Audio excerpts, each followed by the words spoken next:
Militarily Speaking, episode 67, National Military Family Association. This episode, we talk with Court Ogilvie, Chief Operating Officer with National Military Family Association.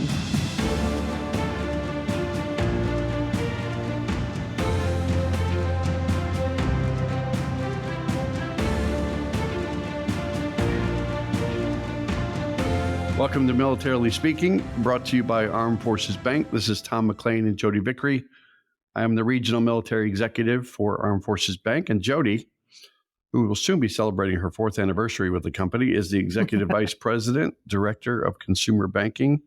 Yeah, that's going to be a good year. 4 is my lucky number. So. It is? What's your lucky number, Court? Oh, wow. I'm going to go with 5. I'm not going to go with 6 because that's too sequential. It's going to be like Price is Right. You need to say 1. Mine's 13. Bid low. Everything I own has the number Swift. 13 in it. That's That makes you weird. Again, welcome to our show. Here comes the focus. Does that count as the opening segment? No. We made it to the intro and you got off track. All right, we're good. Again, welcome to the show. We're excited to have you listening and learning all about our guest, Court Ogilvie with National Military Family Association. Court, I'm going to take just a second and share with our audience a little bit about you and your background, if you don't mind, because I think they'll find that interesting as context for our conversation. So Court is the Chief Operating Officer, as I mentioned, for the National Military Family Association, NMFA for short. In this role, he leads finance, human resources, and administration on behalf of the organization. Prior to joining NMFA, Court was the Executive Director of the Code of Support Foundation, a veteran-focused social services nonprofit. He previously served as the COO, or Chief Operating Officer, at National Military Family Association from 2016 to 2019. He has also run his own consulting practice, Me Too. Yes. And he spent more than 15 years at the American Red Cross in roles that included disaster relief, fundraising, and operations. His experience includes work with international governments and roles representing organizations on Capitol Hill and in local and national media. He's also been a guest lecturer at the University of Maryland School of Public Policy, at World Learning SIT Graduate Institute, and at conferences and symposiums. He started his career in the technology sector, where he worked in telecommunications and internet working. He is the child of a career Army aviator and engineer, and he received his BS in the management and a minor in English from Virginia Tech. Important fact. I have a couple things to say about Court. Ready? You? So you're a boomer. You're what we call a boomerang associate. Yes. Right? You came back. I've been here twice. That's exactly right. You're like Howard Schultz. I wanted to say that, but then I thought, gosh, I wonder if that's a typo. But no, you are in fact a boomerang. And maybe I now have to pay Starbucks something because I said their name out. But the other thing, internet working, is that what it is? Is that right? What is that? Internet working. So I was in the tech sector before I joined the Red Cross. I did a lot of international work in the tech sector, building internet backbones, and it was telecommunications work.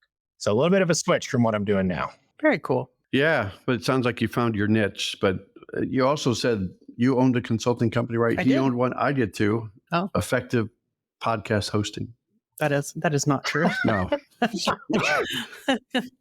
You can't be as cool as Court and I. So welcome, Court. It's an honor to have you here on our show. Thank you for being with us and for being willing to tolerate Tom for the next 30, 45 minutes or so. I'm thrilled to be here. I'd love for you to tell us a little bit about the abyss. Yeah. Tell us a little bit about National Military Family Association. Sure. So first, just thank you for including me and including us. We really appreciate the partnership and the chance to tell our story. So NMFA, we're the voice of military families. We're about 55 years old. We were founded in 1969. We're based in Virginia now, but we were founded in Annapolis, Maryland in 1969. And we're kind of all over the place now. We're military spouses for the most part. So we're spread across the country. We were started by a group of military spouses that saw something they wanted to fix. They were determined to do better by their widowed friends. So during the height of the Vietnam War, when a service member passed, the spouse lost all of their benefits.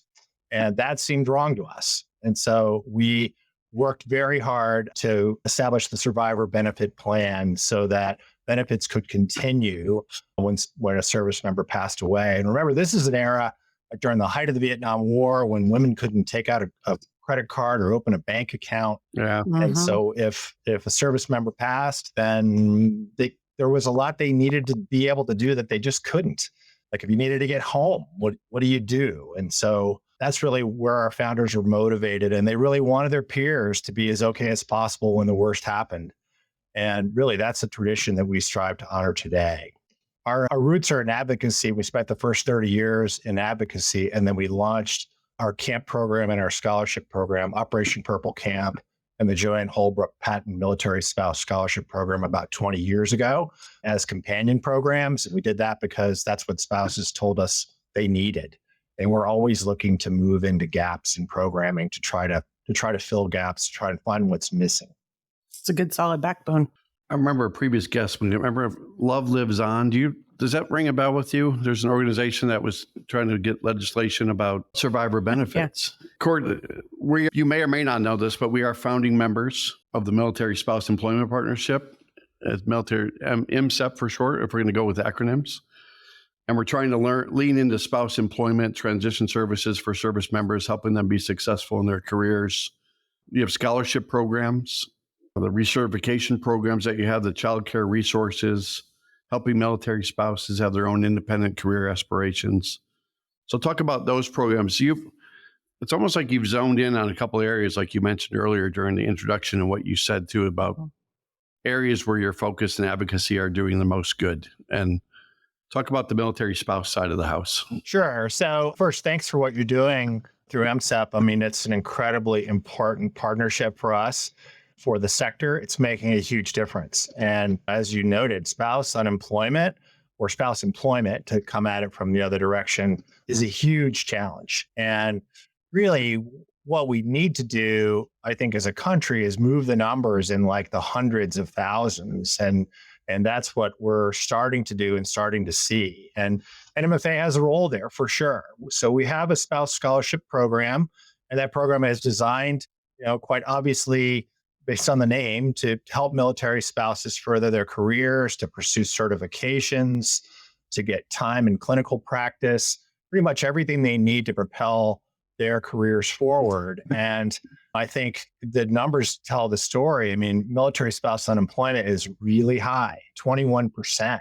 21, isn't it? Is it still 21? That's what we heard too. Well, I mean, yes, I think the latest numbers are there, but it's probably much higher just because it's underreported for a bunch of different reasons. And so we know that that's a huge challenge, and it's really going to take everybody working together to make a difference there. So as we look at the country now, two incomes really matter in order to be able to make ends meet for a whole lot of families.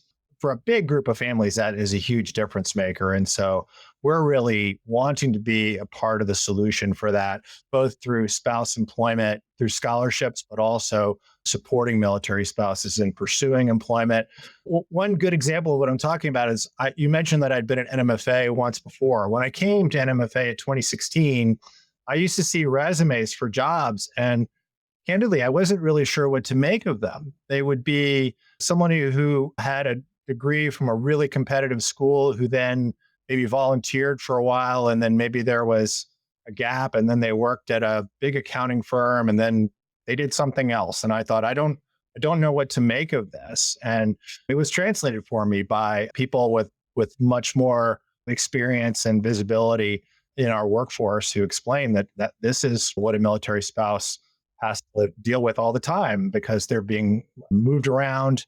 They're in places where there are diplomatic rules that don't allow them to work.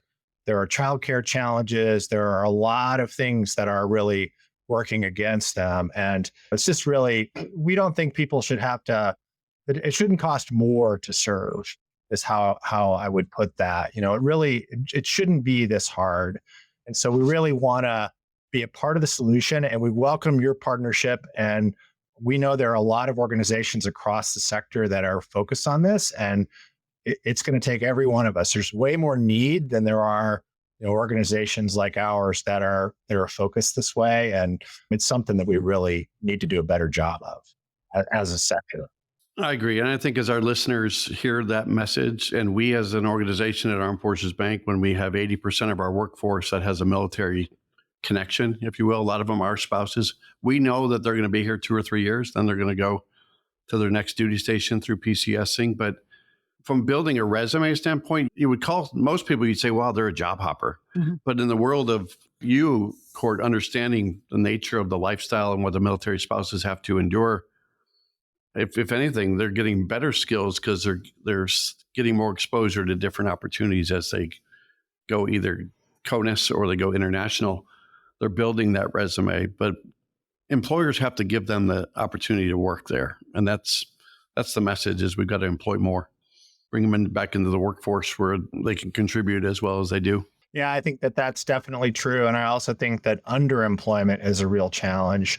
So the numbers are pretty telling there as well. And we've got a lot of data on our website. And I know there's a lot of data elsewhere that really outlines the challenge, but underemployment is a huge piece too. I will say, like, we have an amazingly capable workforce. And to your point, Tom, I'm sure some of that comes from all the skills that you acquire by moving around. On a personal level, it's true for me too. I did a lot of work for an international organization prior to coming to the nonprofit world. And I didn't really think about it at the time, but my military kid experience totally prepared me for that. You sort of like come into a new place and there's a lot of unwritten rules, and you got to kind of step back and figure out what's going on in a way that nobody could really sort of articulate that. I mean, these are subtle lessons and skills, not to say that I'm a master at them, but I've gotten some exposure to them that I really value. And it's from my military kid existence. Yeah. And those are skills that don't show up on a resume typically. Yeah. So that resilience, the ability to adapt, the ability to carry a whole lot on your shoulders and keep an even keel about you. I mean, yeah, that's all sort of the unwritten benefits. I love all of that as a military spouse. My husband's retired now, but when we were preparing for the podcast today and we were checking out all of the information on your website, there's a ton of it, militaryfamily.org. We want to make sure we get that in a few times. Yeah. It almost became sort of overwhelming to think about what we wanted to talk to you about today, because you really seem to take a holistic approach. And I know we've targeted in with Tom's last question on the spouse aspect, but you really seem to run the full gamut of stuff for adults, teens, spouses, every single part of the military family. And how, as an organization, do you decide, if you have to pick and choose, how do you decide where to focus your energy? How do you balance all of that and make sure that you really do keep the whole family in mind? Well, so I think you hit it on the head about keeping the whole family in mind. The family can be such an afterthought sometimes in policy and programs, and I don't think it's intentional, but it does happen a lot. And so really what we're trying to do is tell the military family story at every opportunity, because it's a relevant one and it's an important one and it's an often forgotten one. And as for balance in our organization, honestly, I'm not sure we totally do because we have a lot going on, but we sure try. Yeah. And we're always prioritizing and reprioritizing based on what we see as the needs and based on what our constituents tell us their needs are. I think the best organizations stay agile, they adjust. We're trying to adjust to new environments all the time or new circumstances all the time. And I think I mentioned before, we're looking for what's missing. We're not always looking for what's broken. Sometimes we're finding things that are broken, but really we're looking for what's missing, and we're trying to fill the gaps, and we're trying to address the handoffs are maddening. That's where a lot of the challenges start. I mean, in the medical community, they talk about continuity of care. We really want to be with the military family through their whole life's journey. And we want to be an organization that can advocate, but also can figure out who else is there and be a convener and bring people into the space. Because if you've got a need, you don't care who meets it, of course, like you just want it met. And we don't really care either. Like if there's an organization that can get there faster than us, then we want to support that organization, or we want to support that construct so that that family gets the support they need when they need it. And really, like, the piecemeal solutions don't work. The challenges of military life span geographies, organizations, programs, even families. So we want to make sure that we're offering a broad enough scope so that we can really address as many needs as possible. Yeah, no, and that's such a great mindset. And we hear that, I think, to an organization with all the great people we've met doing this podcast, that everybody recognizes that there are big organizations like yours that are out there doing this good work. There might be smaller organizations, but your willingness and other organizations' willingness to sort of connect the dots and bring resources together. There's no pride of ownership and who gets to say, hey, we solved that problem. It's just, how do we solve that problem? And I think that serves military families really well. Yeah, together we're stronger, as we say, Jodi. So yeah, totally agree. Yes, we came back to it. And I Boy, went to your together- website, and the first thing that popped together up we're- was it said that. That's right. I'm going to Google And that. Tom's and still see- trying to copyright it. I'm going to see who the author. Who's the author of that? Yes. I'm going to go off script for a second, which is a shock for Jodi. But so Operation Purple Camp, Yes. right? Like you said, there was a little shift after 30 years or so of advocacy, and it's like the scholarships came to life. The Operation Purple Camp came to life. I'm sure there's a connection maybe with the color purple with the month of the military child. If you mix all the colors together in the military, that's what you come out with purple. Right. So talk a little bit about the camp, if you will. So the Operation Purple camps are 3 weeks away, outdoor camps for military children. They're across the country, and they're really an opportunity for community for military children. So the curriculum is very much focused on the unique aspects of military family life. We try really hard to honor each family member. Really has a role in a military family, really in any family, and so we really want to honor that through Operation Purple. And it's a week of camp, a sleepaway camp that has a lot of outdoor activities, but it also has a lot of curriculum that is specific to what the military child brings to the household. And a lot of these military kids have sort of been promoted in their families because their parent is deployed and they're taking on enormous responsibilities. And we see this all the time in our camps where children that are taking enormously responsible roles as caregivers, as hidden helpers, as, helping care for their siblings, whatever it might be. And so these camps really become an opportunity for them to unplug and to swap notes, for lack of a better term, with other military kids and find this community, because so many kids are living off installation now that they may not have a lot of opportunity to meet other military kids. And they've got it through Operation Purple. And there's military family life counselor support, and there's a lot of sort of wraparound support included in the camp model. But it's also just a whole lot of fun when it's a chance for a kid to unplug.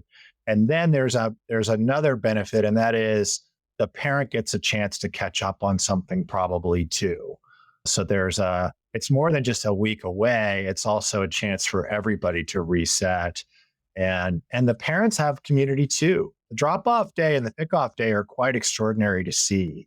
You can see these parents are forming relationships and friendships and have a chance to compare notes with another parent in a similar circumstance. And that's really, I think, a part of the Operation Purple magic as well, is that it's not just for the kids, it's also for the adults. And there's a lot of benefit that even we're still realizing and capturing ourselves. This year, for the first time, we did a kind of like a return to the camp rendezvous after the fact for families to get together in San Diego. And it was very well attended, and kids had a chance to continue friendships and parents had a chance to solidify theirs. That's very cool. Very cool. It made me think of when the last 6 years of my husband's service, he didn't live at home with us. So we didn't see him all that often. And my son was probably 5 or 6 years old at the time. And the other you was didn't, 3-ish, 4. I didn't. 2. I know Maddie would have been like 1. So she was a baby. Yeah. So she doesn't remember a ton of it, but he would think of himself as the man of the house. So even little things to hear you say they need a chance to unplug, like we'd go somewhere and there might be somebody sketchy, like looking at our family without the dad there. And he would like get between me and the sketchy person and try to be the strong man.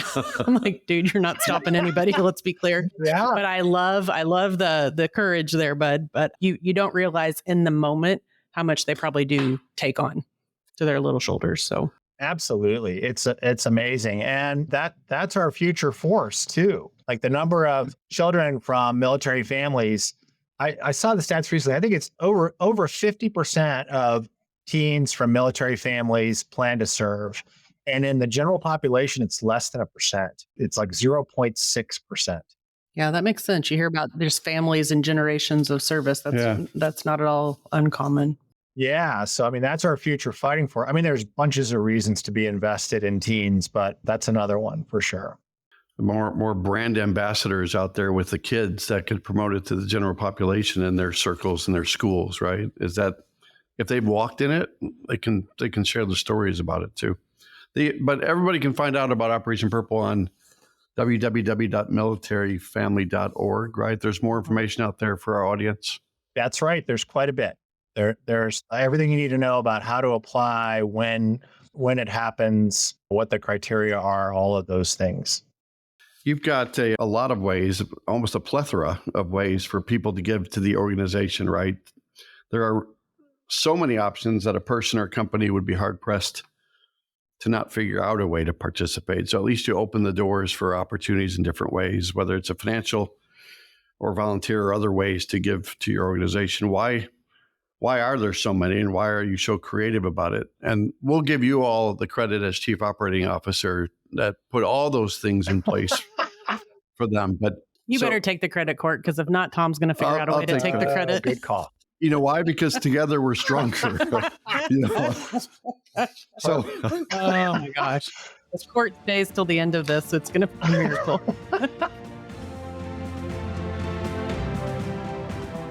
As a military spouse, I understand how unpredictable life can be.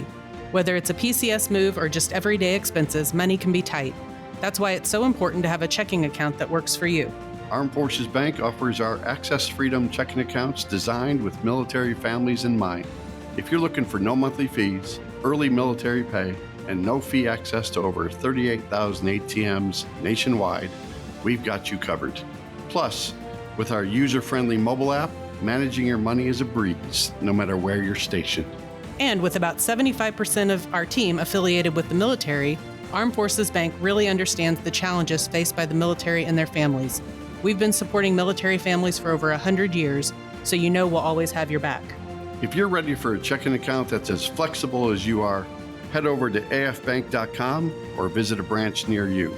Armed Forces Bank, serving those who serve. Member FDIC, $25 opening deposit and e-statements required. Direct deposit required for early military pay. Closing new accounts within 90 days of opening will result in a $25 early closure fee. Message and data rates charged by your mobile phone carrier may apply. So how do you expect, what's your expectation for those that want to engage in supporting you? What's your recommendation? Well, so we want to meet people where they are on that, and every little bit of help matters. And certainly we run on donations from the general public and from foundation and corporate partners. And so that's how our programs happen. So our camps are free to military children. There's no cost to military children to attend the camps, and our scholarships are free as well. So we would love that support. And it's not for us, it's for the people we serve. So that's a very important distinction that I think sometimes can get lost. And there are multiple ways to do that. There are donations, there's planned giving, workplace giving, all that sort of thing. If anybody's interested in supporting, they could reach out to me directly, and I'd be happy to talk them through that. But then there's also what we do for our constituents, and that might be what you're referencing too. And there's a whole lot of information out there that's really intended to help military spouses and military families navigate challenges. We've got a lot of information about childcare and employment, and you name it. There are a whole lot of different resources that are available online on paid family leave, military family news, licensing, certification, you name it. It's all out there. And that's really because we want to meet people where they are, and we want to engage any way that we can. And a lot of it is about storytelling. I think making this life accessible to people is critical to engendering support. Nobody really understands what it's like to be a military spouse, except for a military spouse, of course. But the more accessible we can all make that, the better off I think we'll be in terms of creating a good support structure for military families. Yeah, I think that makes total sense. And that's true. You don't understand it until you're walking a mile in their combat boots, so to speak. So I know you probably don't want to talk about you, but I want to talk about you. You like to put the spotlight on your team, I'm sure. It sounds like a Toby Keith song. Yeah, no, that's I want to talk about me. Oh, all right. Well, that's your theme song. That's Tom's theme song. There you go. With so the bad I want to talk about again. Court, and I want to understand in a nonprofit world, it's a little different sometimes. And you were obviously drawn back to it, coming back to NMFA. Talk about your leadership style within the organization. How do you help the team achieve everything that you're laying out here for our audience today? Sure. Yes. Court, think about that for a second. Before you answer, here's what somebody said about you. You ready? Oh. Yeah. He knows you well enough now to say, oh no, what's coming? He has a wealth of experience and professionalism. Court managed the program staff and multiple vendors. He's extremely hardworking and detail-oriented. He has the unique ability to add value tactically and strategically. He excels at gap analysis, needs assessments, anticipating trends, and is always willing to pitch in wherever needed. I mean, if that's not the perfect answer, you can use that and call it your own, Court. But yeah, let's go. That'll be a good segue into the leadership style of Court Ogilvie, right? Yeah, and then we'll put the team on, and they can give you like a 2-minute rebuttal, and it'll all fall apart. How's that? Yeah, Tom's going to print that out basically and frame it in his own office like somebody said it about him. Together with smarter. Yeah. There you go. So my leadership style, here's what I would say, and I hope that the team would say this. I see that I have 4 roles, and that is set strategy, identify priorities, or cast tie-breaking votes when there's an impasse. And then the one that sometimes surprises people is I also think it's my job to get people their next job. And I'm pretty committed to that. And I don't really want to become a job placement service for other organizations. Like, that's not really what that means, but I want to invest in our people. People invested in me in ways that were meaningful in my career and took chances on me. And I want to do that forward, not because it's somehow, I mean, I do think it's the right thing to do, but I also think it's an effective thing to do. And we've got an amazing team here and an amazing workforce. And I've had the great pleasure of working alongside some incredible people in my career. And I just want to do what I can in wherever I am in any structure to try to help people move themselves forward. And people don't always believe that. And sometimes they're like, you have to have trust for that to work well. But in practice, you want people to come to you when they're interested in something instead of coming to you the day that they move on or that you're at a tougher spot. And so I'm really committed to that. And I think it's a really important thing that any leader should strive to do today. Pretty good answer. I know. I wrote it down.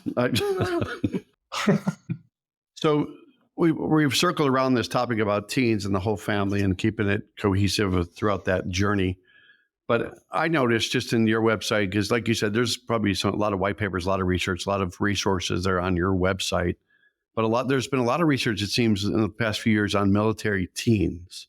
So if you could do a high-level summary of what that research is telling you and share that with our audience, and just studying the dynamics of a military family, but in focus on the teen side of the house for that. Sure. So we do a survey every year. We have Bloom is one of our programs, and Bloom was founded by and created by military kids as a community, and it just became a part of NMFA in the last year and a half.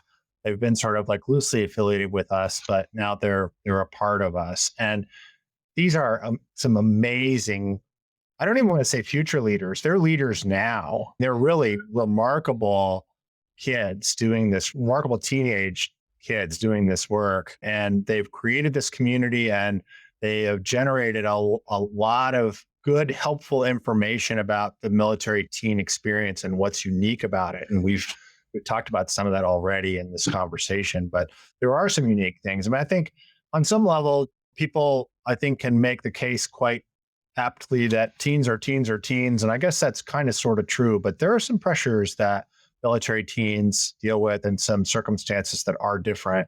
And so we do a survey every year, and it's on our website. Last year's survey is on our website, and the new one is just coming out. And really a top line summary is that some of our teens are struggling and the numbers are going up. And we're concerned about that. And we're paying a lot of attention to it. We think it's one of the more significant challenges that the sector is facing. I mean, yes, teens are our future force, sure. But on top of that, again, we just don't feel like families should have to sacrifice more in order to be military families. And so we want to make sure that not just camps, but really the whole of our programs are focused on helping teens, taking care of addressing those needs. And certainly there are other things that feed into that: financial security, the number of moves, the hidden costs of moves, all of those things are factors. But the top line is that we see that number going up in ways that is concerning to us and to many others in the sector too. Yeah, no, I'm sure that would be the case. And so maybe teens is one of the three. But if you were to think about what are the big three issues facing military families as a whole, maybe that teenager concern is up there. I don't know, but what would your top three list be? It is actually, but the well-being of our teens is absolutely on that list. And then I think next for us is financial security. I mean, these are not surprises, I'm sure, to you. And I appreciate you spending the time to learn more about many of those that you serve in your businesses. There are a lot of hidden costs. The math isn't really working for military families. You're probably familiar with the House Armed Services Committee, convened a committee to study military quality of life. There are a bunch of recommendations there. We're working hard to support those, like pay raise for junior enlisted, base allowance for housing changes to make that a full 100%. Those kinds of things really, we think, matter to military families and will help to move the needle. So that's really like number two. And then number three is related, and that's food insecurity. We see a lot of that. And yes, it's absolutely tied to financial security. It's also tied to spouse unemployment. These things are all interrelated, and they're all really, it's a cascade. So, counseling and lots of other programs don't do as much if you don't have food on the table. So there's kind of a classic hierarchy there, but these are all interrelated things. And this gets back to one of your earlier questions that I think you asked, Jodi. We do offer a lot of different programs, but it's because these are cross-cutting issues in a lot of cases, and we want to try to make sure that we get it as we get at as much of them as we can. Yeah, no, it all is very tied together. It's like that ball of twine. Like, where do you start and where's it end? Yeah. Right. But your food insecurity one, which I think Jodi and I, as we talk to guests and as we look through the lens of what families are experiencing, and we have a good relationship with Stronghold Community Food Pantry, who's putting up food pantries around the country, working with Washington, D.C. to put more. Unfortunately, they have to find out more ways to solve that crisis, because one in 4 military families have experienced food insecurity. That if it's that big of an issue, the more you talk about it, Court, the more it helps the cause, if you will, the legislators or the advocacy that happens by other organizations to solve for that, whether it's even at MFAN, right? Military Family Advisory Network, you know that group. I do. They're a great partner of ours, doing wonderful work. And they're trying to solve that too. And so the more we talk about it in whatever avenue we select or you select, it's a good thing, because then it becomes top of mind with people to solve it. Because that's just like veteran homelessness. That seems to be a prevalent issue these days too. Yes. Yeah. And MFAN is a great partner, and they've generated a lot of data that's really informed. And you said 1 in 4, it's actually 50% across military teens. No. Military teen data says 50%. So it's high. I'd say it's 50% too high. I agree. Yeah. Completely. So you think about, I can't imagine probably the number of families that you've interacted with, worked through, that have been struggling with any number of the many issues, or maybe multiple of them. But is there a family that sticks out to you that, like, when you wake up in the morning, you think, oh, that's my why. That's why I'm doing this. Sure. You're smiling. The why. There is. You always have to ask the why. Yeah. I'm a big why kind of girl. I like to know you the can't why. just take it. No, nothing at face value. I want to know Court's why. Well, so I have kind of two stories to relate that I think are relevant, and I'll keep it brief. So the first is, when I was at the Red Cross, I was fortunate to be invited to the Joint Civilian Orientation Conference, which was a week-long exposure to the military for industry leaders. And there was a lot there were jets and jet helicopters, and there was a lot going on that week. But what really stood out to me that week was I met a 19-year-old airman who was getting ready to ship out. And I didn't get to meet his family, but he talked about them a lot. And he talked about wanting to get his apartment furnished before he was deployed. And when I came off of that course, I thought, I want to get more involved in the sector, and I want to get more involved in causes that are focused on the military, and sort of get back to my roots as a military kid. And that's really how I ended up at NMFA. And I think about that young airman all the time. That's part of my why. And then a more recent story that I think is relevant to your question is I was at a camp in North Carolina this summer, and we were introducing ourselves to the campers, and the campers, they don't really need to hear a bunch of adults talk. They want to go kayaking and have fun. Yeah, right. I'm going to the lake. Yeah, exactly. So I'm keeping it brief, and I'm saying, I'm a military kid myself, and I was born overseas. But before I get the next sentence out, a kid in the middle of this crowd of 100 kids said, "Where were you born?" And I said, "Japan." And he yelled back, "Konnichiwa." And then all the kids that were near him sort of descended that had lived in Japan, descended on him. And this little community happened like right in front of me. Well, I thought, wow, this is what these camps are. I mean, this is way bigger than one organization, and it's way more than just this one thing. I mean, it's really this community that we at NMFA and many others are trying to create that is important and worthy and worthwhile. And so when I get stuck in traffic or like have a bad day at work, I keep a few photos of our constituents around just to sort of remind myself of like, oh yeah, this is actually like why we do this. And seeing that community form and community building among kids happens so fast. It's just like mind blowing. I mean, that kid had like, I don't know, a half dozen other kids around him, and they were all catching up for the remainder of my boring little intro remarks for sure. And my guest is for the next week. So longer. Yeah. Instant best friends with a shared experience. Yeah. Remarkable. For sure. Court, we're winding down. We did cover a lot of ground, and open it up for one more comment from you. If there's anything that we didn't cover, didn't highlight for you that wants a little bit more attention, then do that. You can't. Maybe what you should cover is how you think the Reds can beat the Cubs next season. Well, I'm hopeful. Yeah, we all have a strategy of hope, Court, but it doesn't always work. I think that's right. But no, anything else we didn't cover about your wonderful organization?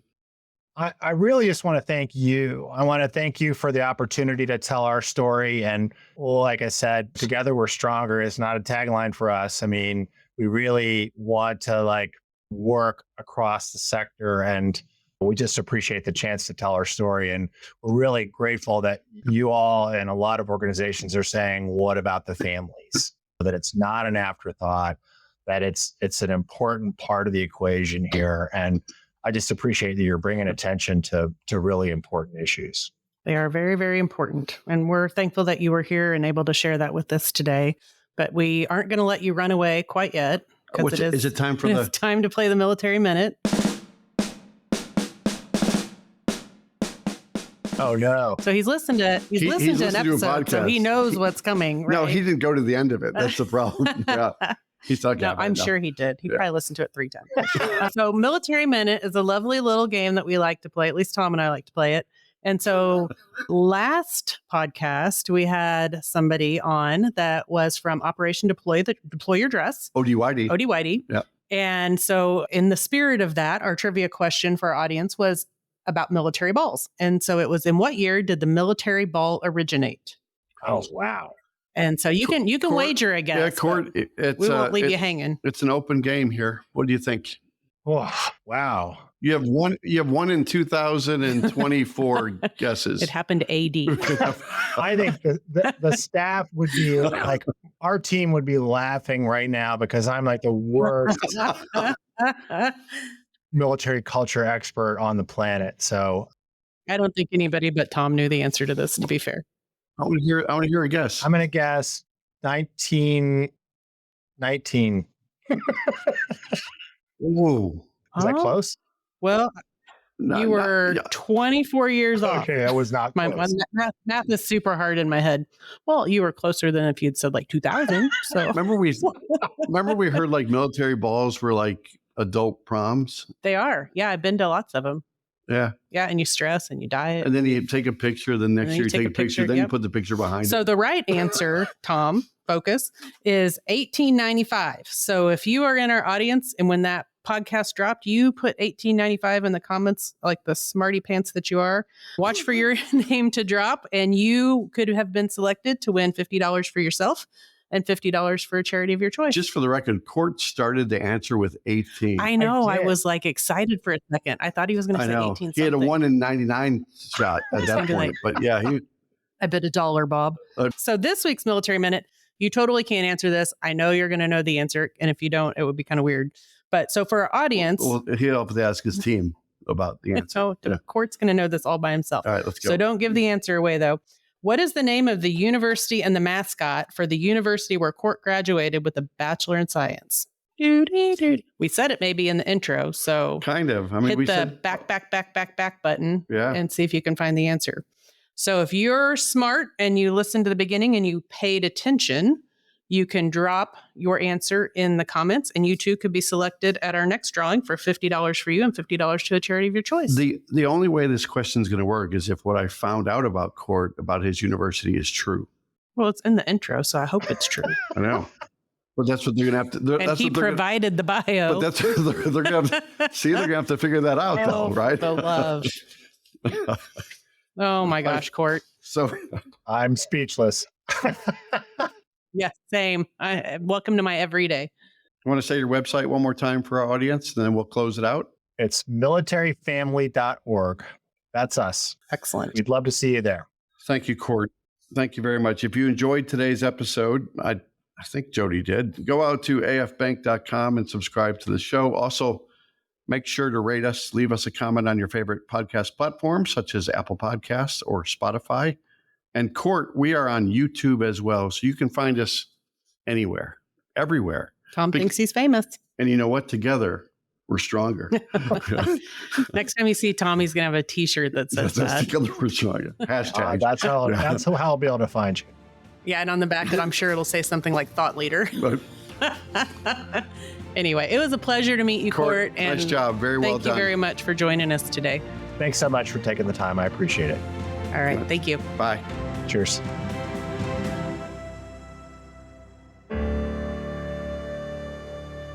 Copyright Armed Forces Bank, member FDIC, equal housing lender. All non-Armed Forces Bank owned apps, websites, company names, and product names are trademarks or registered trademarks of their respective owners. Their mention does not imply any affiliation with or endorsement by Armed Forces Bank of them or their products and services. They are merely used as examples of the many available apps, companies, and websites that offer similar services. Before using any app or website, you should carefully review the terms of use, data collection, and privacy policy. Apps may have an initial cost or in-application purchase features. This information is general in nature and is not intended to be legal, tax, or financial advice. Although Armed Forces Bank believes this information to be accurate, it cannot ensure that it could change. Statements or opinions of individuals referenced herein are their own, not Armed Forces Bank. Consult an appropriate professional concerning your specific situation and respective governing bodies for applicable laws, such as irs.gov for current tax law. Armed Forces Bank, the Armed Forces Bank logo, and the Militarily Speaking logo are registered trademarks of Armed Forces Bank.